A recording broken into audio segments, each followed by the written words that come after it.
if you're 93% wrong? Hi, I'm Ed Riggins, but most people just call me Riggo, and welcome back to Thoughts for Thursday. As I look back on decades of having some pretty good success as a deal maker, it is unsurprising to notice that relationships and money are the two things that fascinate me the most. Another way of saying this might be that I'm fascinated by the places where the qualitative and the quantitative intersect. Today, I want to talk to you about one of those places.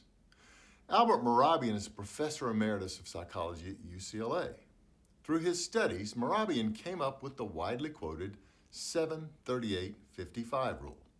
He discovered that when people are talking about their feelings and attitudes, words account for 7%, tone of voice accounts for 38%, and body language accounts for 55%. Let that land. Words, 7%. Tone of voice, 38%. Body language, 55%. Next time you're going back and forth via text or email with someone and it seems like things may be going south, I am begging you to pick up the phone. Next time you're on the phone with someone and it seems like things may be going south, I am begging you to get in your car or get on a plane or at a minimum get on a video call to at least have the opportunity to straighten things out. We ignore this 7-38-55 rule at our peril. I was interviewing a young man to come to work with me several years ago.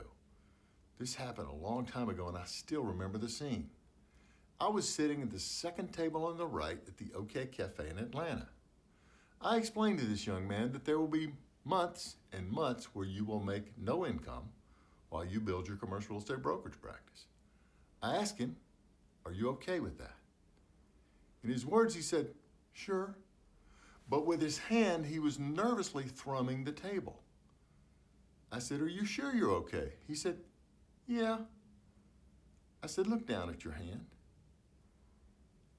I wish I'd had a photograph of his face when he discovered how his words had said one thing, while his tone of voice, and particularly his body language, had made crystal clear the truth about how he's really feeling.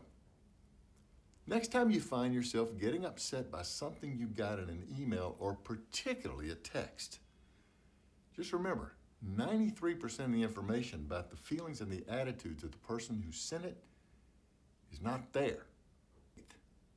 Thanks for joining me. Doors closing.